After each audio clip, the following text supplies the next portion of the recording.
ये कहानी है बिल मोरे की, जिसे थाईलैंड में 3 साल तक जेल में रहने की सजा मिली थी। बिली थाईलैंड देश का नहीं था, इसीलिए उस जेल के कैदी उसे इतना टॉर्चर करते थे कि उसने कई बार सुसाइड करने की भी कोशिश की। जेल में होकर भी लगभग हर एक कैदी के पास धारदार हथियार थे, जो बिली का गला काटने के लिए हमेशा तैयार रहते थे। उस जेल की हालत इतनी बुरी थी कि वहाँ हर हफ्ते कोई ना कोई कैदी हिम्मत हार कर सुसाइड कर लेता था। बिली को उस जेल में पूरे 3 साल काटने थे। उस जेल का हर एक घंटा उसके लिए कितना मुश्किल होने वाला था, वो उसे पहले दिन ही पता चल गया था। बिल को कभी कभी 3-3 दिन तक जागना पड़ता था, क्योंकि उसे डर था कि कहीं वहाँ के कैदी उसे सोते वक्त मार ना दें। अब क्या बिल उस जेल से निकलकर अपने देश वापस जा पाएगा? जानने के लिए देखते रहिए आज की हमारी सच्ची कहानी, जिसका नाम है a prayer before down. Movie की स्टार्टिंग में हम बिली को देखते हैं। बिली एक ऑस्ट्रेलियन बॉक्सर है, लेकिन फिलहाल वो थाईलैंड में रहता है, जहां उसकी मुलाकात कुछ गलत लोगों से हुई, जिन्होंने उसे एक ड्रग एडिक्ट बना दिया। बिली अपनी फाइटिंग स्किल्स का यूज थाई फाइटिंग में करता था और उससे मिलने वाले पैसे से वो और भी ज्यादा ड्रग्स खरीदता था। एक दिन बिली अपनी पूरी तैयारी के साथ फाइटिंग करने जाता है, लेकिन उसका अपोनेंट उसे इतना मारता है कि उसका पूरा चेहरा खून से भर गया था। बिली अपनी हार से बहुत गुस्से में था और वो और ड्रग्स लेने लगता है। उसे नशे के चक्कर में ऐसे लोगों से मिलना पड़ता था जिनका अंडरवर्ल्ड में बहुत नाम था। एक दिन वो ऐसे ही किसी आदमी के घर पर था, पर उसे पता नहीं था कि आज ही के बाद उसकी जिंदगी ऐसा रुख लेगी जिसकी उसने उम्मीद भी नहीं की होगी। उस घर में थाई पुलिस ऑफिसर्स रेड मारते हैं और उन्हें वहाँ बिली मिलता है। पुलिस वाले उस पर चिल्ला रहे थे, पर बिली को थाई भाषा नहीं आती थी। अब क्योंकि पुलिस को रेड में सिर्फ वही मिला था, इसीलिए उन्हें लगा कि वो सारी गन्स और ड्रग्स उसी के हैं। इसीलिए थाईलैंड कोर्ट बिली को 3 साल की सजा सुनाता है और वो उसे बैंकॉक की एक जेल में ले जाकर बंद कर देते हैं। वहाँ पर उन कैदियों के कपड़े उतारकर उन्हें अच्छे से चेक किया जाता है। बिली जो ड्रग्स का आदी था, बिना ड्रग्स के उसकी हालत खराब होने लगी थी। उस जेल में कैदी जानवरों की तरह चारों ओर फैले हुए थे और बिली को अपने पहले ही दिन एक लाश के बगल में सोना पड़ता है। सभी कैदियों को उस जेल के रूल्स बताए जाते हैं, लेकिन वो जगह एक जंगल है और एक जंगल में कौन नियमों का पालन करता है। उन कैदियों को तो एक बूंद पानी के लिए भी एक दूसरे के ऊपर चढ़कर पानी के नल तक पहुंचना पड़ता था। एक दिन कुछ लोग बिली से उसका पानी छीनने की कोशिश करते हैं, जिसकी वजह से वहाँ बहुत मारपीट हो जाती है। बिली को सभी कैदियों के सामने लाया जाता है और उसे सजा के तौर पर कुछ दिनों के लिए एक छोटी सी काल कोठरी में बंद कर देते हैं, जिसके अंदर सिर्फ उसके शरीर भर की ही जगह थी।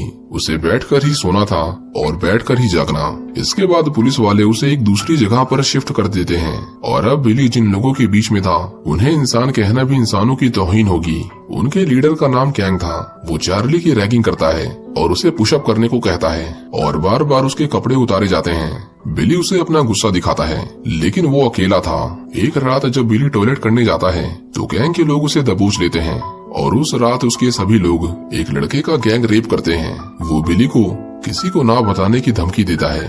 अगले दिन हम देखते हैं कि उस लड़के ने फांसी से लटक कर खुद की जान ले ली थी। पुलिस वाले उसकी लाश को वहाँ से हटा देते हैं और गैंग पर कोई कार्रवाई नहीं होती। बिली एक ऑफिसर से कुछ पेन किलर्स मांगता है, पर वो उसे दवाइयाँ देने से मना कर देता है। वो उससे फ्री की दवाइयों के बदले भी पैसे मांगता है, पर बिली के पास पैसे नहीं थे। बिली को उसकी इस दोगलेपन पर इतना गुस्सा आता है कि वो उस पुलिस वाले की गर्दन को नोच कर काट देता है। पुलिस वाले बिली को इतना मारते हैं कि वो पूरा लहूलुहान हो जाता है। उसे कई दिनों तक होश नहीं आता। बिली एक दूसरे सेल में था, जहां उसकी मुलाकात फेम नाम की एक लड़की से होती है। बिली जब ठीक होता है तो उसे फिर से उन लोगों के बीच में फेंक दिया जाता है। एक दिन उसे वो लड़की दोबारा दिखाई देती है और बिली को पता चलता है कि वो एक ट्रांसजेंडर है। बिली उसे उस दिन के लिए थैंक यू कहता है और उससे कुछ सिगरेट्स उधार मांगता है। वो उन सिगरेट्स को कैंग को दे देता है, इस उम्मीद में कि वो लोग उसे परेशान नहीं करेंगे। एक रात जब वो सभी सो रहे थे तो गैंग के लोग उस रूम के पंखे की ब्लेड्स निकाल लेते हैं और किसी दूसरे सेल में घुसकर कुछ लोगों को मार डालते हैं। कुछ देर बाद जेल में इमरजेंसी अलार्म बजता है और सभी कैदियों को बाहर निकाला जाता है। उन सभी की तलाशी ली जाती है और उन्हें बिली के कपड़ों में ड्रग्स मिलते हैं। बिली उन्हें कहता है कि ये उसका नहीं है, पर पुलिस को लगा कि वो खून उसी ने किए हैं। पर इन ड्रग्स को कैंग ने उसके कपड़ों में जानबूझकर रखा था ताकि वो उसे फंसा सके। बिली उनके हाथ जोड़ता है, पर कोई पुलिस वाला उसकी नहीं सुनता। बिली उन्हें वो टी शर्ट पहनकर दिखाता है। पुलिस वाले देखते हैं कि वो कपड़े तो उसे छोटे पड़ रहे थे, जिसके बाद वो कैंग को पकड़ लेते हैं और उसे मार मार कर सच्चाई निकलवा लेते हैं। उसकी चीखें लाउड स्पीकर से सभी सुन रहे थे। और गैंग के लोग थोड़ा घबरा गए थे। बिली खुश था कि उसे थोड़े समय तक गैंग के लोग परेशान नहीं करेंगे। अब क्योंकि बिली एक ड्रग एडिक्ट था, इसीलिए उसने एक पुलिस वाले को उसके लिए ड्रग्स लाने के लिए मना लिया था, जिसके बदले बिली उसे कुछ पैसे देता था। लेकिन एक दिन वो ऑफिसर उसे कहता है कि वो चाहता है कि वो 2 मुस्लिम लोगों को मारे, तभी वो उसे और ड्रग्स लाकर देगा। बिली ड्रग्स के लालच में उन लोगों को बहुत मारता है, लेकिन उसे एहसास होता है कि उसने गलत किया है। अब उसके अंदर की सहन शक्ति ने जवाब दे दिया था, इसीलिए एक दिन वो एक ब्लेड से अपनी नसें काट लेता है। पर उसके मरने से पहले कुछ लोग उसे देख लेते हैं और उसकी जान बच जाती है। कुछ हफ्तों के बाद वो फिर से ठीक हो गया था, लेकिन उसे जीने के लिए एक मकसद की जरूरत थी, इसलिए वो डिसाइड करता है कि वो अपनी बॉक्सिंग को फिर से कंटिन्यू करेगा। उस जेल के अंदर एक स्पोर्ट्स सेक्शन भी था, लेकिन वो लोग बिली को अंदर घुसने नहीं देते और गाली देकर भगा देते हैं। उस जेल के अंदर वो लोग सिगरेट्स को एक करेंसी की तरह इस्तेमाल करते थे, मतलब सिर्फ सिगरेट दो और उन्हें जो चाहिए वो मिल जाएगा। बिली वहाँ के कैदियों से सिगरेट्स की बैटिंग करता है, जिसमें वो जीत जाता है, पर जीतने के बाद भी वो लोग उसे पहले दिन सिगरेट नहीं देते। लेकिन किसी तरह धीरे धीरे वो बहुत सारी सिगरेट्स इकट्ठा कर लेता है, जिसके बदले में उसे बॉक्सिंग क्लब में एंट्री मिल गई थी। बिली वहाँ पर प्रैक्टिस करता था। एक दिन ट्रेनर उसे एक थाई बॉक्सर से लड़ने को कहता है, पर जब बिली उसे लड़ने जाता है तो बहुत मार खाता है। बिली के अंदर अब किसी चीज का डर नहीं था, उसके अंदर था तो बस गुस्सा, बहुत सारा गुस्सा। बिली फेम को उसकी सारी उधार ली हुई सिगरेट्स लौटा देता है और वो दोनों धीरे धीरे एक दूसरे के करीब आने लगे थे। एक दिन बिली बहुत एग्रेशन में बॉक्सिंग की प्रैक्टिस कर रहा था। सभी उसे देखकर हैरान थे और बिली अब वहाँ के ट्रेनर की नजर में था। वो उसे अच्छे से ट्रेन करते हैं और बिली भी अब मन लगाकर प्रैक्टिस कर रहा था। उस जेल में जितने भी बॉक्सिंग मैचेस होते थे, बिली धीरे धीरे उन्हें जीतने लगा था। एक दिन जेलर उसे अपने पास बुलाता है और कहता है कि अब हम देश की दूसरी जेलों के साथ बॉक्सिंग मैच में कम्पीट करने वाले हैं और वो उसमें कम्पीट करने के सारे क्राइटेरिया को मीट करता है। जेलर उसे जेल की तरफ से बॉक्सिंग करने का ऑफर देता है, जिसके लिए बिली उसे तुरंत ही हाँ कर देता है।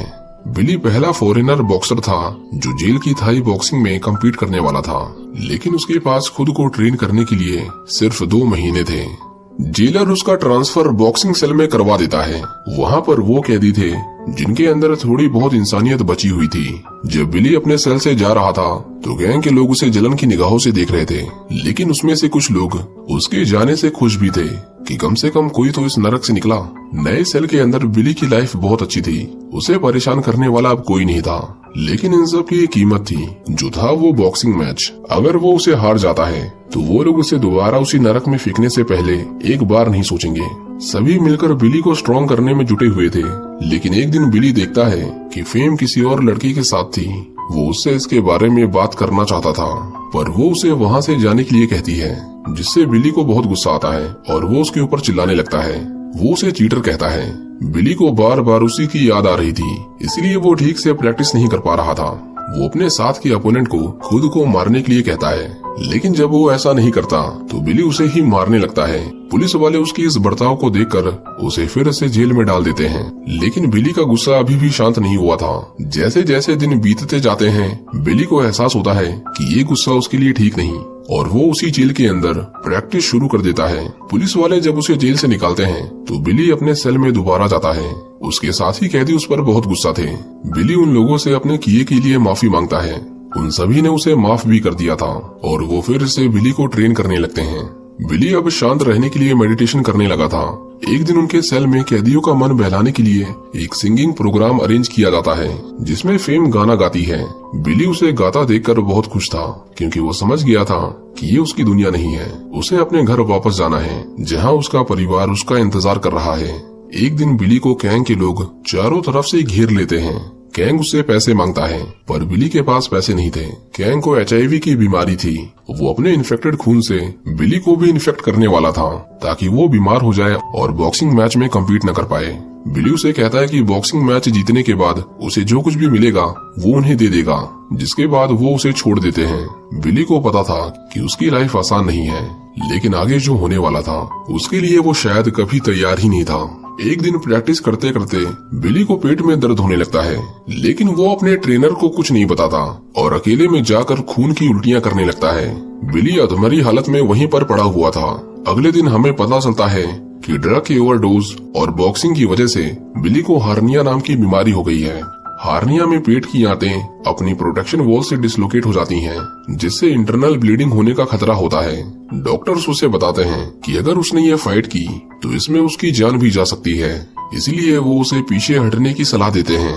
लेकिन बिली अपने इस आखिरी मौके को नहीं खोना चाहता था, वो लड़ना चाहता था। इसके बाद हम देखते हैं कि वो दिन आ चुका था जिसका सभी इतने दिनों से इंतजार कर रहे थे। मैच के दिन देश के अलग अलग जिलों से बॉक्सर्स आए थे। बिली उनसे फाइट करता है और एक एक करके सभी को नॉक करता जाता है और अंत में वो आखिरी थाई बॉक्सर को भी बहुत कम पॉइंट डिफरेंस में हरा देता है और इस तरह बिली ने उस बॉक्सिंग मैच को जीत लिया था। सभी उसकी जीत से बहुत खुश थे, लेकिन तभी हम देखते हैं कि बिली को खून की उल्टियां होने लगती हैं और वो चक्कर खाकर गिर जाता है। जब उसे होश आता है तो वो एक हॉस्पिटल में था, उसके आसपास कोई नहीं था। वो जब अपने रूम से बाहर आता है तो वहाँ पर कोई सिक्योरिटी नहीं थी। बिली उस हॉस्पिटल से बाहर निकल जाता है और वो इतने सालों में पहली बार बाहर की दुनिया देख रहा था। हम लोग जो हमेशा अपनी जिंदगी से शिकायत करते रहते हैं, जरा सोचो बिली ने उस दिन दुनिया को किस नजर से देखा होगा। उस दिन उसके लिए हर एक चीज परफेक्ट होगी। बिली कुछ देर शहर की गलियों में घूमता है और उसके बाद फिर से उस हॉस्पिटल में जाकर बैठ जाता है, जैसे अब उसे जिंदगी से और कुछ नहीं चाहिए। इसी तरह बिली अपनी बची हुई सजा थाईलैंड की जेल में काटता है और इसके 3 साल बाद बिली को यूके की जेल में ट्रांसफर कर दिया जाता है और उसे थाईलैंड के किंग की ओर से ऑफिशियली उसके किए गए क्राइम के लिए माफ कर दिया गया था, जिसके चलते अक्टूबर 2010 में बिली को यूके की अदालत भी बाइज्जत बरी कर देती है। आखिर में हम देखते हैं कि बिली से उसके फादर मिलने के लिए आते हैं, जो कोई और नहीं बल्कि असली बिली था। ये मूवी बिली मोर की असली जिंदगी पर आधारित है, जिसने बाद में जाकर अपनी दास्तां को एक किताब के जरिए पूरी दुनिया को बताया और देखते ही देखते उसकी किताब इंटरनेशनल बेस्ट सेलर बन गई थी।